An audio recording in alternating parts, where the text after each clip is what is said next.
Hello, everybody. Hello, and welcome to our Lunch and Learn Live this morning, or this afternoon, actually. Oh, I haven't even written the description today. Whoops-a-daisy. But at least I'm here, and I'm hoping you can hear me all right. So as you arrive, please do say hello. Let me know where in the world you are, and give me a hi, give me a shout out. Let me just see here which one of these is which, I wonder. Oh, they're both the same. Okay, good. I think I'm in the right place then. Oh, yes, look, there's some people. Good. It's always reassuring when I can see some people there. So big welcome, everybody. Say hello. Let me know where in the world you are as you arrive in the comments section there. And today we're going to have a chat about something which I think will be particularly interesting for us all at the moment. And that is how to be with someone when they're experiencing big emotions. I personally have had to do a lot of that over the last few months, both at a personal level and also as a coach of many thousands of women that we have here in the community. And there's a lot of big emotions going on. You know, everybody in the world, I think, is experiencing some big emotions right now. So because it's something that we all need to be great at. It's something that predominantly we talk about with our certified coaches. It's part of our certified coach training program. But I thought today it might be nice to have this bit of a chat to all of us. So as you're arriving, let me know hello, say hi, where in the world you are. Oh, that's weird, isn't it? When I put my hands up, the color changes. How bizarre. Is that because I put my hand up in front? I don't know what's going on.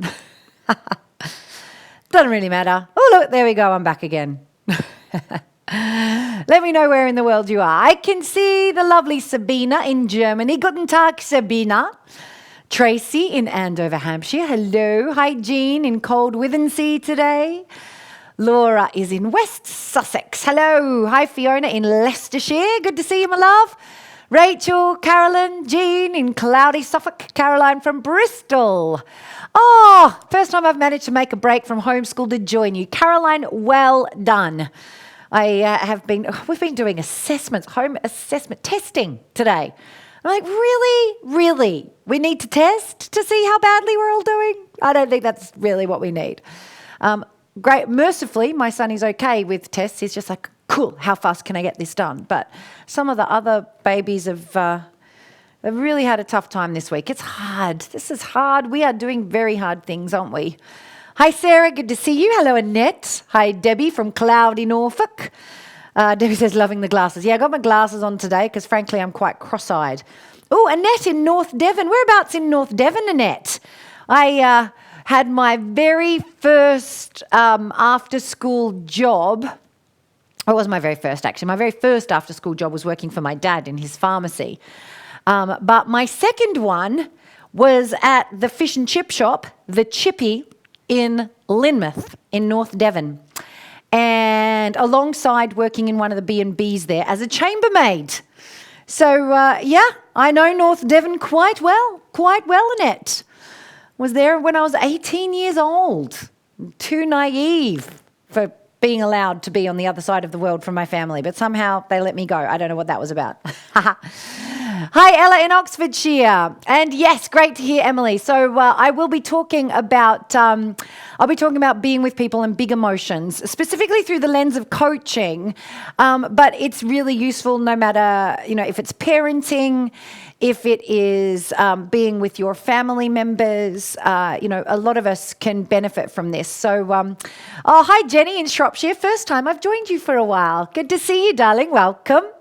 Karen says, my son is playing with his trains in between watching the workmen outside. It's the first time I've managed to be here for a while too.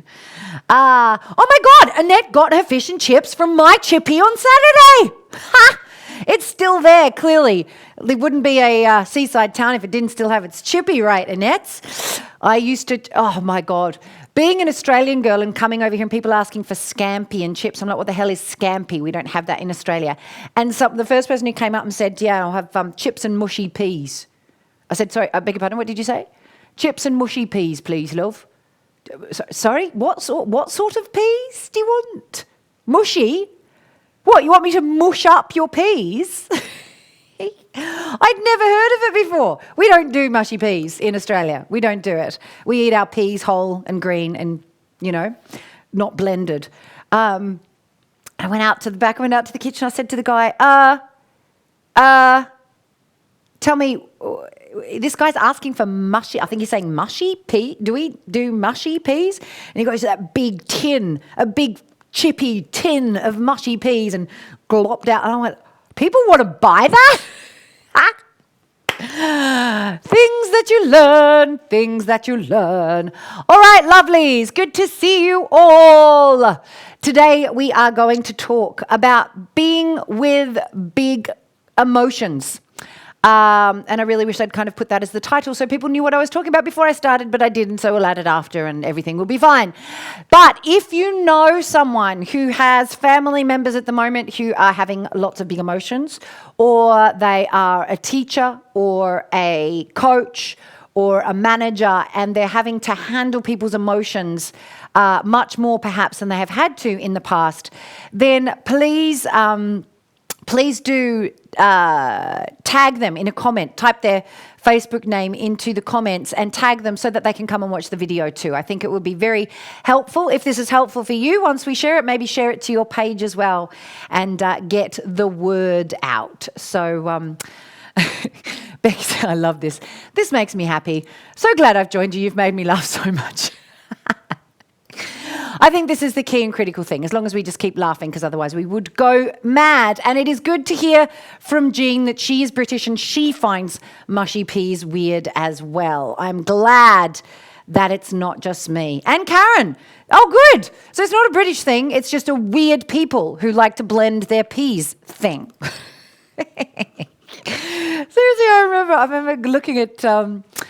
I remember looking at my boss. Oh, Mike, that was his name, Mike Richards. I'm still in touch with Chris, his wife. We're friends on Facebook and lovely, beautiful people. But I remember the look on his face when I was asking about mushy peas and scampi. He was like, what, do you know nothing, young Australian girl? All right, you lot, let's talk. Let's talk about things other than mushy peas, although we could talk about that for a long time and have a good laugh about it. Let's instead talk about big emotions. So this piece that I want to share with you comes direct, really, from our coaching certification. And it is something that I think all of us should have under our belt, and it is the ability to be with people while they're having very big emotions. Very big angry, very big hurt and grief, very big fear, very big sadness, very big guilt, very big shame, very big anything. When people are highly emotional, what is the best way to be with them, as we are all women who want to be supportive, compassionate, and help each other and be a fierce, committed stand for the best in each other? How is it best to be with people when they're having big emotions? So as I said, this is coming straight from the coaching certification program. Just a little excerpt for you for today. To put it in context, when we're having this conversation with the ladies and we start talking about big emotions, they've got a few of the basic skills in place. Things like how to go into rapport like this, how to listen. We use the practice of devoted listening. We've started talking about the women's power types. So there are some assumptions that are there. Many of you have been in the community for a while, so you've at least heard about the women's power types.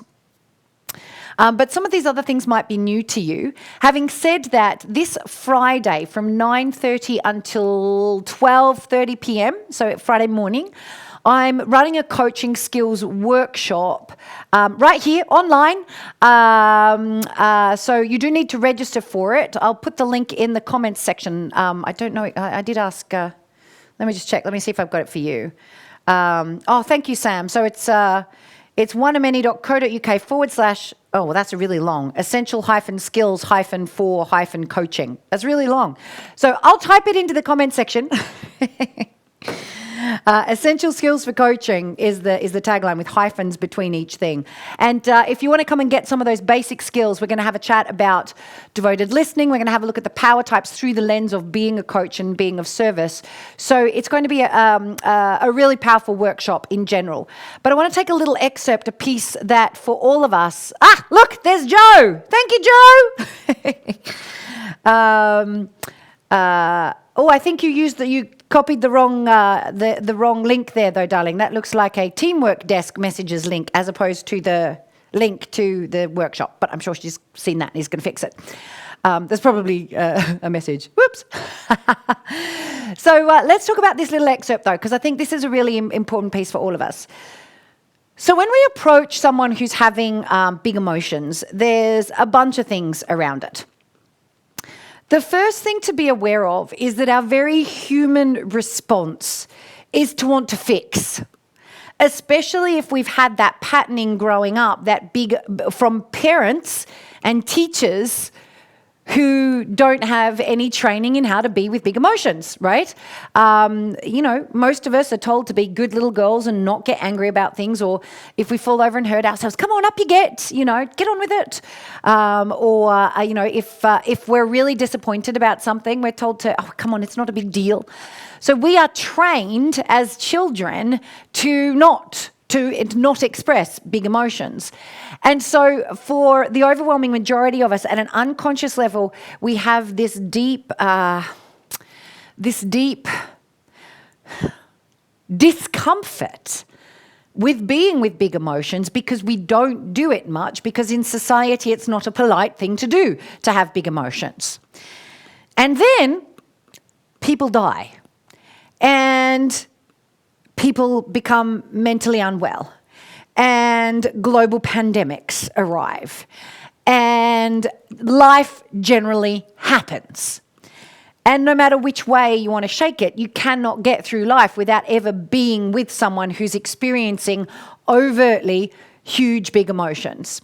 And what I've noticed at a personal level for me is, of course, this has been much more in the recent months than it has been in the past, because people's executive functioning is lower. That part of them that stops them from being able to, presenting their socially acceptable emotions is pretty much bloody tired out.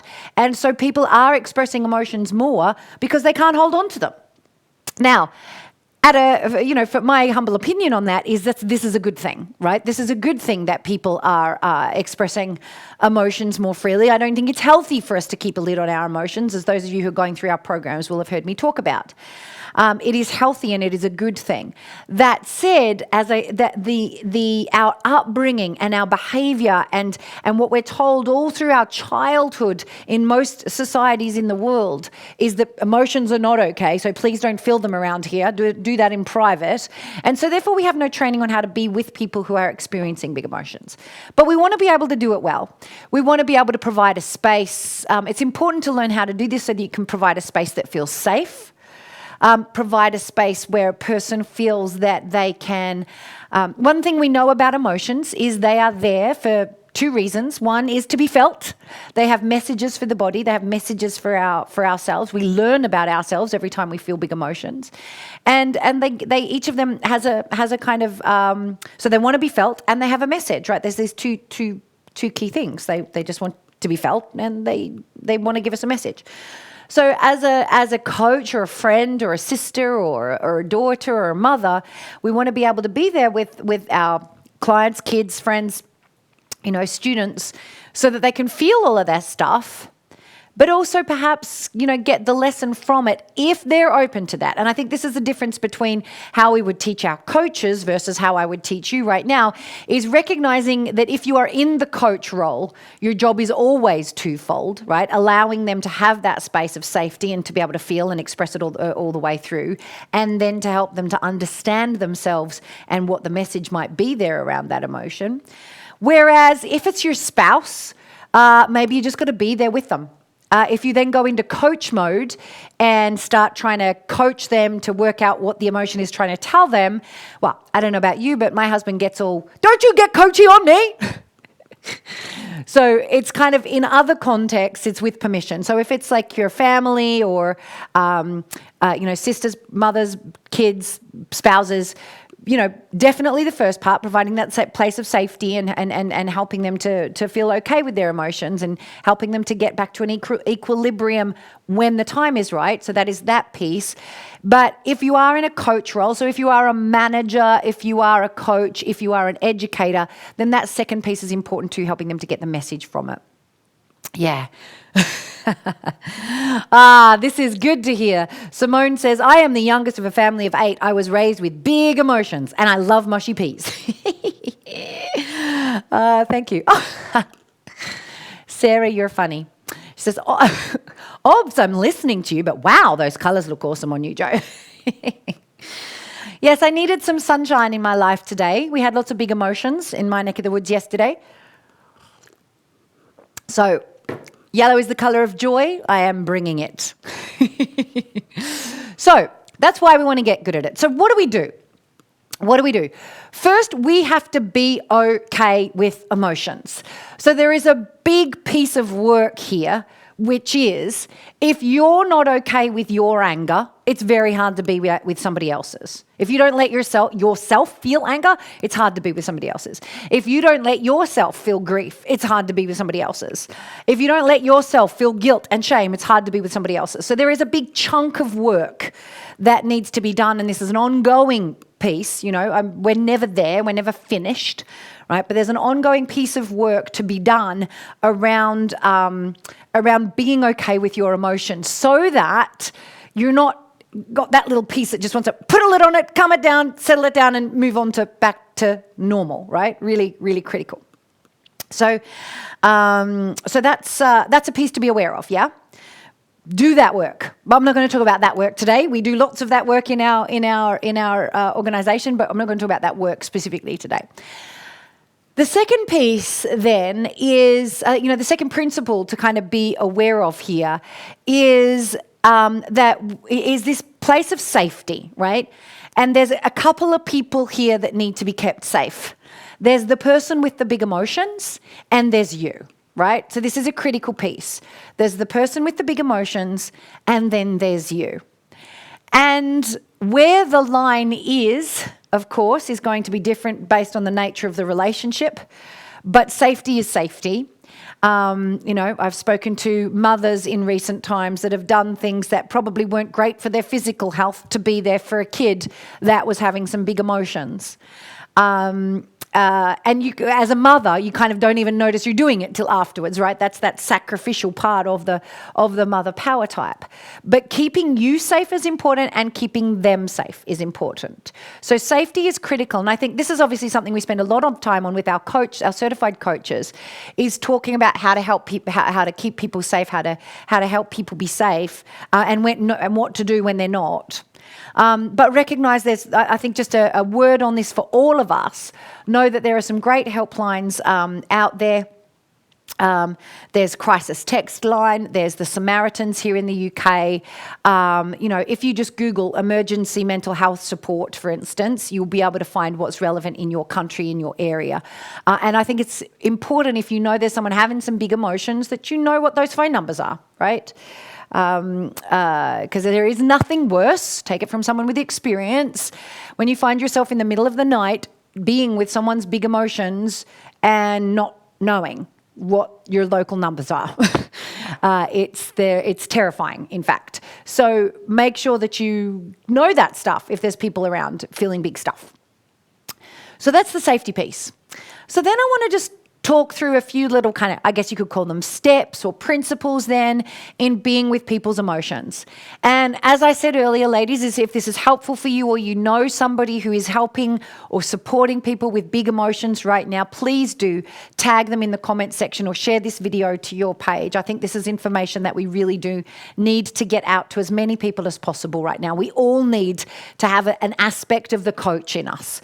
We all need to be able to be strong for each other and know how to guide through stuff. So I think the first thing is, imagine you're in a situation. It's a friend. It's a co-worker. It's a spouse. It's a client, and they start to feel some big things, right? The first thing is not to assume that you know what's going on, right? Don't mind read on things. So the first thing is to be deeply present. We talk about devoted listening. I'm not going to teach you the whole piece on devoted listening, but I will on Friday. So come to the workshop on Friday from 9:30 till 12:30 if you're interested in exactly what that is. But be fully present. Bring all of your loving attention and kindness to the person in that moment, right? Be fully present. But don't assume that you know what they're feeling or why. So one of the things that you can do is you want to elicit what are they feeling, right? You want to be able to help them to identify what is it that they're feeling. Now, depends on the person. Sometimes that's going to be just as easy as sitting there, being fully present, as someone weeps and just waiting, and then they will say, this is too much. I can't bear it. I am feeling completely overwhelmed. I can't bear this anymore, right? And they'll just tell you. Or sometimes it's someone, and it might be big anger or something coming up, and you can see every fiber in their face and their beingness kind of. You can just say something like, wow, there's something big there, isn't there? What is that? Just gently asking them to tell you what it is that the big feeling is. Don't assume you know that it's anger. Don't assume you know what it is. You want to work out what is that thing that is going on for them. Now, depending on the age of the person and the emotional awareness of the person, they may or may not be able to tell you. Most adults will be able to say, I'm so fucking pissed off. Or they'll be able to say, I'm just, I'm so sad. I can't believe, how am I going to cope without them? Or whatever, they'll tell you. Kids, though, one of the things that we need to do for kids especially is we need to teach them what emotions they're feeling. We don't learn that feeling that happens when someone crosses our boundary that makes us want to punch and kick and shout. We don't come with a factory-installed label that says anger on that. We need to teach children, well, it looks to me like you're feeling angry, right? So for children, you can label it what you see and help them to do it. But for adults, it's always better for them to come, bring it to you. The next piece on it is to validate their feelings in a completely non-judgmental way, wow, just things. There is a lot of coaching and being with big emotions, which is non-verbal. I have spent entire phone calls, I've spent entire coaching sessions, being with friends and family over the years, saying nothing more than, yeah. And just repeating little words that they say it's too much. It's too much. Right? Little things like that. Or what that does is you're agreeing with them. You're not saying, well, that's a bit ridiculous. Don't you think you're overreacting a little bit, right? We don't want that. Instead, we're validating their feelings, completely non-judgmental. You want to be totally in what I would call right now mother power type. Oh, where's the light there so you can see that picture? It's a bit glossy. In mother power type, non-judgmental, unconditionally loving, and just acknowledging what they're saying. With little. This is what we call kind of devoted listening, where we're just repeating little pieces back to them. Oh yeah. And then, asking some more questions, what type questions around it can help them to process, like, wow, that's really hard. What does that feel like? What does that feel like? It helps them to just keep expressing it, yeah? I think the third important piece here is to allow them to feel the emotions the whole way through where possible. Don't try and put a lid on it too soon. It's very tempting. It's very tempting to go for a certain period of time until you start to become uncomfortable. And then, maybe I'll go make us a cup of tea, right? No. Unless they're asking for a cup of tea, if they're still having big emotions, still be with them. Right? Still just be with the emotions, be with the big emotions. And there does come a point where it is time to gently nudge, because sometimes we can get stuck in big emotions and get more and more down and down and down and down into them, where we become paralyzed, right, and unable to shift or move. So there is a point where it's loving to nudge. And I have no better way to elicit this but to say it's not where you're uncomfortable, but if you are sitting in the midst of unconditional love and acceptance, you trust your intuition. It's like a little kind of whisper from sorceress energy that says, move them on now. Now, just something, right? It's an intuition. It's an intuition. You've got to allow time to process, but there's this intuition, a point where there's, okay, and now the next piece. I remember when I was about, I don't know how old I was, I guess 20 maybe, 22, something like that. I went on a yoga retreat to an ashram in Australia that was run by my yoga school. And it was the first time I'd really done any deep sort of spiritual work like that. And we did this process called Shat Karmas. And it's a yogic process, which when I think about it, it's like, where you drink a whole lot of salty water and clean your insides out, basically. And you don't want to know the gory details. But what happens is it cleans your insides out, but it also cleans your emotions out. It was the first time I'd ever done anything like that. And I was in a safe space. There was no one there that I knew. And after that process that morning, I started crying. And I started crying at 10 a.m. in the morning. And I went and sat by this little pool and kept crying and kept crying and crying and crying and crying and crying and crying until about 2:30 in the afternoon. One of the yogis came over, sat down next to me and said, I need a bit of, I can't, he spoke, did all these things, noticed that you've been feeling a lot of feelings. Yeah. What's it about? I don't even know. I can't even tell. Like I didn't. I had no idea what it was. Right? He was asking good what questions. And he just heard me out while I spoke about it. And then the crying still happened and crying still happened and still happened. And after a while, he just said to me, you see, the thing is, there's some rocks up in the top field up there that I've got to move. I was wondering if you'd come and help me. I said, I can't, all the grief. I don't know what it is. He said, yeah, I know. And I've got these rocks. I'd really love you to come and help me, because the guy from the ashram that was going to help me is not able to. And everyone's in class, and I know you're not. So I just wondered if you can still feel everything you need to feel, but just could you come and help me with the rocks? Genius! I went and helped him with the rocks, because that was all my little body was able to do that day, and he just instinctively knew it, right? He instinctively knew it. So I think that is a key little piece, is to kind of trust your intuitions to know when to gently nudge them out. And that can be with a little interrupt like that, right? That can be helpful.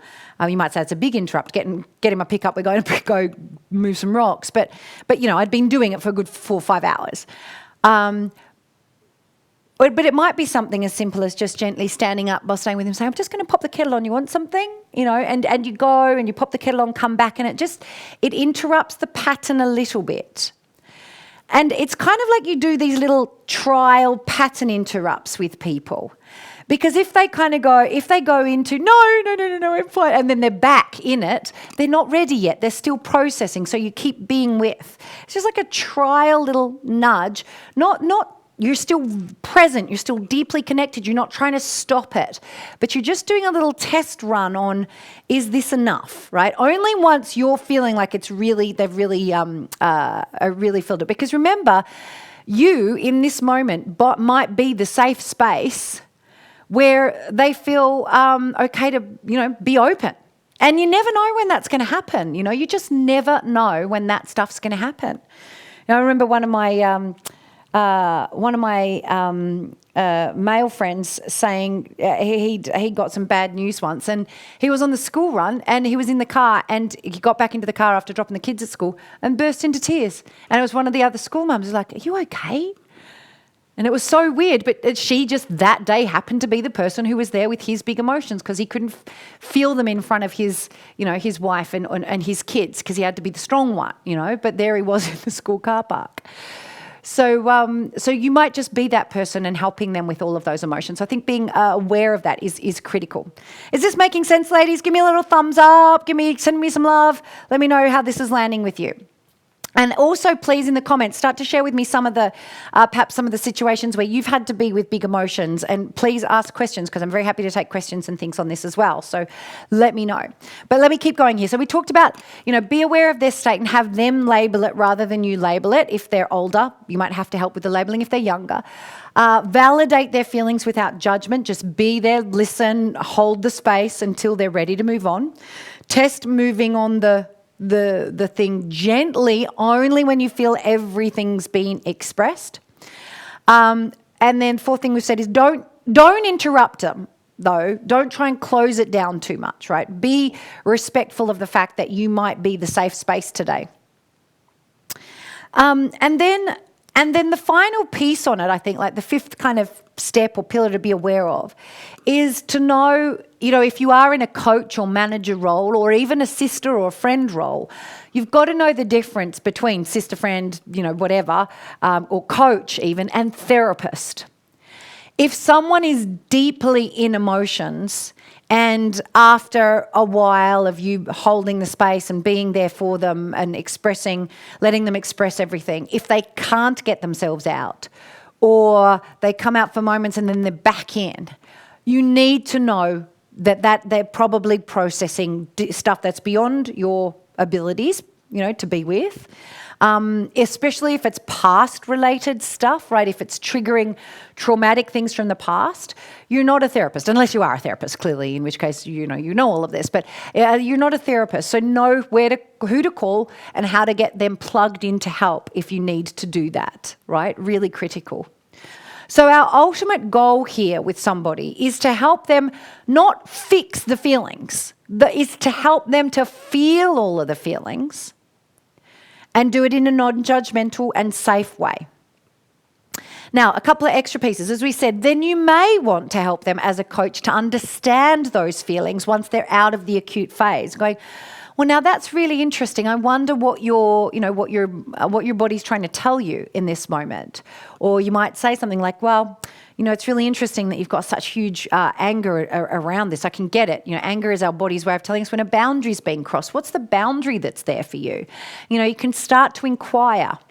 Or grief or sadness is the feeling when we lose something that's really important to us, and it teaches us who we are and what's important to us. What do you think? Can you see anything that's here for you now? Now, a lot of people are not going to want to go into that piece of the process if they've just had huge stuff and you are not their coach, right? In a coaching session, you can start to dig in a little bit. But if you're their friend or their sister or their mum or their spouse, 9 times out of 10, you're going to just be there for them while they feel it all, right? It's critical and important. Then the next piece, the other piece that I want to talk about a little bit here is the safety element, your safety. It's critical to keep yourself safe when people are feeling big things. And sometimes that means having to leave or stop or interrupt conversations, if you're feeling unsafe. So be aware of that and know what to do. If you know you're going to, if you know you're going around to a friend's place and they're got a lot of anger, take someone with you. Just have someone with you there, for instance. Or, not that they would necessarily hurt you, but if they start punching walls, they're not safe. Having 2 bodies is good, yeah? So be aware of that. Be aware of that kind of stuff. If you find yourself in a situation or a conversation where someone's, swearing and ranting and being accusatory and hurting and upsetting you, you do not need to stay in that conversation. You can always, a way that we talk about this often with spouses, but I think it works with everyone that we love, is to say something like, I can't be with you right now. I love you, but I will not be hurt like this. I love you, but I will not be hurt like this. I'm leaving and I love you. I will check in on you later and then leave, right? So if you can land those sorts of things, they're good little triggers and good little outs, I suppose, in that respect. In the coaching cert, we talk about, how in coaching settings you can interrupt the pattern, how you can, change seats with the clients, or you can ask questions that get people on the other to think about things from a different way, to interrupt their pattern and break difficult client states. It's probably beyond the scope of what we're talking about today, but really critical to appreciate and understand. So we've talked about quite a bit with big emotions, ladies. I hope this has been helpful for you. Again, share it if it has been. Let's take a few questions here. So Susan says, what happens when you find yourself being there for someone over and over again daily, so much so that you begin to resent it? This is really important, Susan. I think there's a few pieces to this. One is to recognize that sometimes the people that we love go through incredibly difficult and challenging times. And sometimes those incredibly difficult and challenging times have an end to it. Someone might go through depression, or might be going through anxiety, or might be going through a redundancy or a low point, and it has an end to it. And then sometimes people go through difficult and challenging times like depression and anxiety and, low self-esteem, and it doesn't have an end to it. And the thing is, when you're in it, sometimes it's impossible to know whether this is going to have an end or if it's not going to have an end.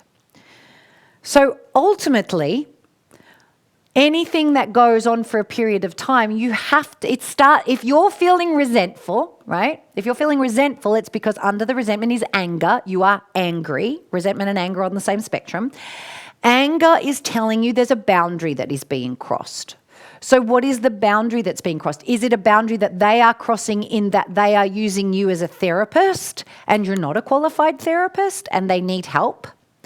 Is it that you are crossing a boundary because you are investing too much in that person and not for yourself? So maybe it's actually you crossing the boundary, that they're not expecting as much of you, but you keep doing it and you're the one crossing the boundary. That sometimes happens. So ultimately, you get to a point where you have a choice to make when there's someone that you're there for over and over again. And, over the years, I've had these situations and I've played it both ways. One way, I had a friend, and she was a good friend for a number of years, a really good friend for a number of years. But she got incredibly low self-esteem, break up from a boyfriend. And about 2.5 years later, every call was still all about her and her grief around the boyfriend and everything. And I just got to a point where I just thought, I had a number of friends. I had a lot of people. I had a lot of stuff going on in my life, and I just got to the point where I could not be doing 2-hour calls every couple of days talking about this same thing over and over again. And I broke up with her, basically. I said to her, I love you dearly and I want the best for you, but I can't be that. I think you need to go and get some help, get some therapy, get some counselling. I can't continue to do this. I love you, but I can't continue to do this. And it was the end of our friendship, which was disappointing, but it was. So that's one choice. You state your boundary, and sometimes that means the relationship ends. Other times, and it's going to depend on the nature of the person, and I've got people in my life that I look at right now and are doing this with loved ones, with kids, with parents. If it's a parent with dementia or if it's a kid with mental health issues, if you're in your mother power type, you're just going to be there for the long haul, and you just know you need to get better at self-care. You need to get all the support you can. You need to get therapists where you can and help and external help where you can. And you're just going to do it. And you're going to deal with your resentment every day, and you're going to dance it out, and you're going to let it go, and you're going to show up the next day and be there for them. So it's a choice, right? It's resentment points to anger, which is a boundaries issue. And you've just got to ask yourself, who's crossing the boundary, them or me? And do I choose to continue to be there for them? Do I need help? These are the sorts of questions to ask yourself, Susan. Does that help, my love? I hope that helps. And I'm sure it's a great question for many people because it's not uncommon. Alison says, that rock story is interesting. I went into major overload at a course, and after everyone else had dealt with their stuff and I hadn't, they just got impatient and said, well, maybe you just have to live with it. Yeah, there is that, as a course facilitator now, I see this. There are people that will, go through the process as you've crafted it for them as things go along. And then there are people who will leave things till the last minute. There are also people who spend a lot of the beginning of the course looking at everybody else and helping everybody else, and they don't even notice they've got their stuff going on until right at the end. But there is always that challenging place, isn't there, where you want to give people the fullness, but you know that you've got to finish by 6:30 p.m. on Wednesday night or whatever it is. Well, maybe you just have to live with it. Sounds a little harsh, but, checking in, following up, making sure they've got support afterwards is perhaps how we would handle something like that. But do you know, it's interesting to know, Alison, without talking to you, to know whether that was a kind of pattern interrupt. Well, okay, you're going to keep holding on to it. Well, then you can hold on to it. And it triggers you to then go do the work. Sometimes that is what's happening there. But sometimes perhaps there was a little bit more elegance could be used. I don't know. Interesting. Lovely. Let's see. Tanya says, "Hi, Joe. I love this program and I'm so grateful for this loving community." Tanya, I believe, is in our Living the Change program. Living the Change or coaching certification, Tanya? I know your face and those arms, but I'm just not sure which program you're doing with us. "I'm handling big drama with my oldest daughter every day at the moment." She says she's 6 now, and from the day of her birth, she's demanding like no one else. And I always needed to sacrifice until my bucket was -20. "I'm really high in mother power type, but with her, bitch is coming out all of the time. I want nothing more but to love her wholeheartedly for who she is, a drama queen most of the day. But I also want to make her respect my boundaries and don't let her burn me out.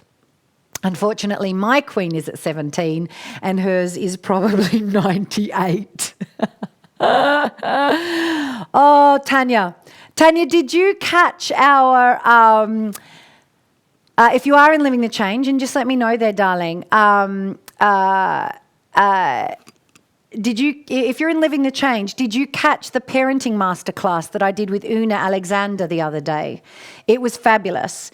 And Una spoke about 3 critical things we need with our kids. It's connection, it's control. They need control, a sense of control, and containment. They need containment, right? So they need to have these 3 needs. So a few things on that. If you're in Living the Change and you haven't caught that, go catch that. It would be a really powerful and helpful thing for you. The second thing that I'm going to say around it is you've just start with, the place for you to start is self-care and exercises on the Queen, right? I just want you to focus on those 2 things.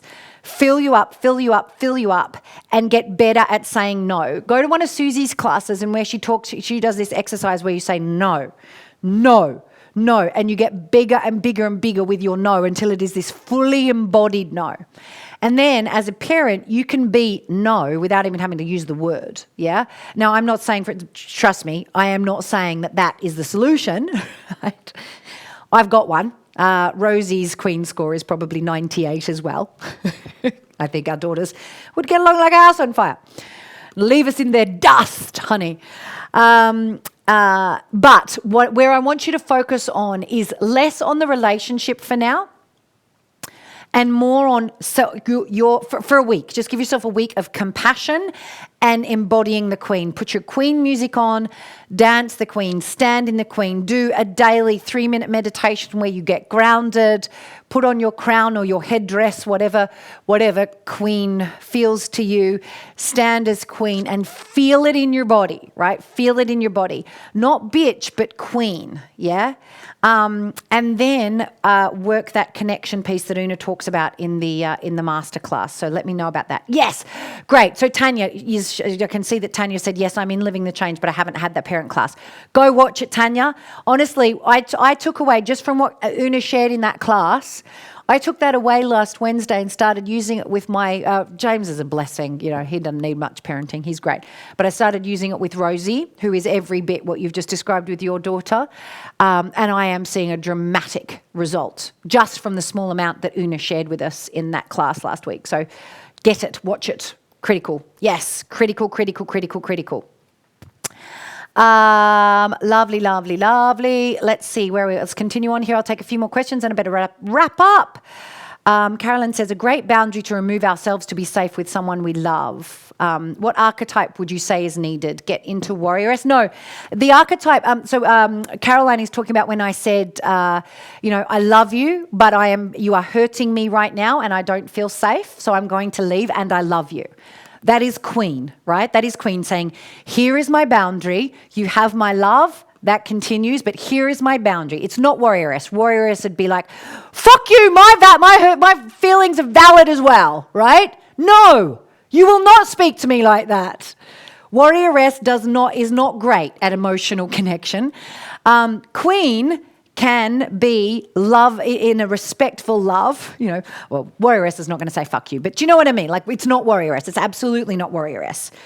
Warrioress is like fighting for the boundaries. It doesn't need a fight. It's a statement. It's Queen. Yeah, it's Queen Caroline.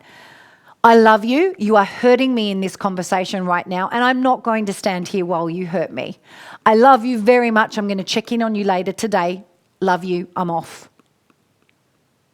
Okay? It's coming from Queen.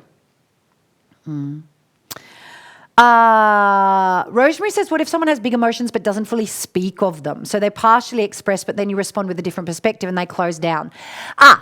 Right. So Rosemary says, yeah. So they partially express and then you respond with a different perspective and they close down. Rosemary, if that is happening, my love, if someone isn't speaking of them, they just start to speak of them, and then you come in and respond with a different perspective, you haven't actually let them feel their emotions. You haven't let them fully express yet. So my challenge for you, Rosemary, with whomever you're thinking about or speaking about here, is be braver about not introducing a different perspective, right? Just don't do it for the whole first round of the conversation. Just as we said, validate their feelings. Wow, yep. Whew. And when people only just start expressing, every time you try and give them a different perspective, they're going to feel like you're invalidating them. So you have to give them plenty of space to express. They just close down and say, I can't talk to you. Well, they can't talk to you because you're trying to have them see a different perspective and they're not ready to yet. They haven't yet felt all of their feelings. So that would be my advice on that one, Rosemary. Let that person speak it out without you trying to give them a different perspective. Just let it all go. Let it all out. Yeah, excellent. Oh, that's lovely, Susan. It's been a while since I've been able to tune in. Fortunately, caught you today. Thanks for being a stand. Thank you, honey. I'm doing the best I can. Some days I feel like I'm falling apart at the seams too, but, we all help each other out, right?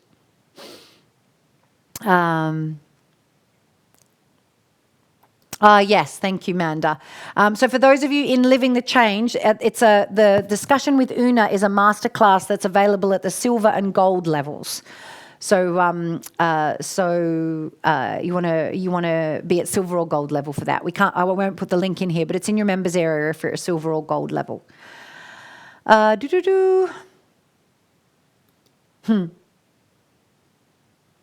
Yes, Leanne says, I was going to express surprise because I did the exact opposite and put my grief aside to support my son.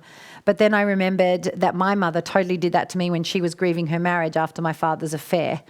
Yeah, it's interesting, isn't it? We start to see these familial patterns pop up. Yes. Julie says, is this recorded? Yes, it is, my love. It's right here on the One of Many Facebook page. So we're on the One of Many Facebook page. You can find it there. Excellent. I'm going to take one more question here and then continue. We'll wrap up for the day. So Beck says, what about someone who goes around in a grump but is numb, so no big emotions? This is kind of like the person that we just spoke about there with, where did you go, my love? With Rosemary. It's the same spectrum. If someone's going around in a grump but they're numb, it's because they've got a lid on their emotions. They have not been taught as a child that it's okay to feel and express emotions, right? They've got no role models of that. They might be afraid that their anger is so big that if they let it out, they might hurt themselves, hurt others. There's a lot that goes into people not expressing their emotions, and there's a lot of fear around what might happen if they do. So the starting place for that, Beck, is to bring mother power type to it. It depends on the relationship. If it's your spouse, there's a little disclaimer on that. But by and large, you can bring mother power type, bring unconditional love, and ask yourself, what does this person need to feel safe? What do they need to feel safe? You might, after a day of rapport building and being there, be able to say, I notice you're a bit grumpy today. Do you want to talk about anything? And if they don't worry about it. Don't nag. Just leave it to say, well, I'm here if you want to. I think that's it. That's a key piece. Beck says it's my husband. Okay, so here's the disclaimers. If it's your spouse, too much mother power type can kill relationships. So sometimes it's hard to always be in mother, and masculine energy often to win, feels that it's got to have it sorted out, right?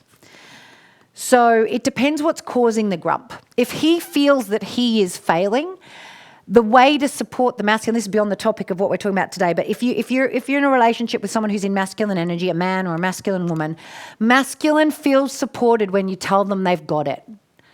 I can see that was really hard for you to do whatever you just did, but you did a great job. You're freaking awesome. You've got this. I know it's really hard that you don't know what, this redundancy, this is tough, right? This is really tough, but you've got this. I believe in you. I believe in you. In order to open up, masculine energy needs to know that they are believed in, that they have got it, that the individualistic, that they can do this, and that their feminine energy counterpart trusts them to have it. When that is the case, then they'll usually feel safe to say, well, I'm really pissed about this guy at work. I'm really pissed about this situation, but they know that the expression of the emotion is not going to risk the nature of relationship they have with you. So if it's your spouse and they're a masculine energy, I would go slightly differently if they're closed down, and just let them know that they've got it, that you think they're amazing, that what they provide, comment on what they provide for people. But I remember I was in a relationship with Greg for 5 years, and for the first 5 years he told me, you're just so not supportive. And I'm the most supportive person on the planet. But for me, support looks like, hey, what's going on? You look like you need help. Can I help with something? Masculine energy doesn't want to be helped. It wants to feel like it's conquered and won, right? So it's a critical piece. It's a critical piece. Rachel says, where can I get more info about managing masculine energy? We have some in our Living the Change community. There's more coming in there. Our certified coaches get really good at this. We teach our coaches about this masculine feminine distinction and how to support people in those different arenas. So we've got lots of tools for this. And Be Love, if it's at a personal level, the best place to come and understand masculine energy. We talk about it a lot at our Be Love retreat, which happens in January. So, ladies, it's great. It's great to spend some time with you today. I hope that's been helpful, talking to you about how to be with people when they have big emotions. Please do share the video. Please put it on your Facebook page. Please tag other people if you know they need this information. There's a lot of big stuff out there at the moment. A lot of big stuff out there at the moment. And we need to all be skilled up. If you need a few extra coaching skills in your back pocket, do come and join us this Friday from 9:30 until 12:30 p.m. Online.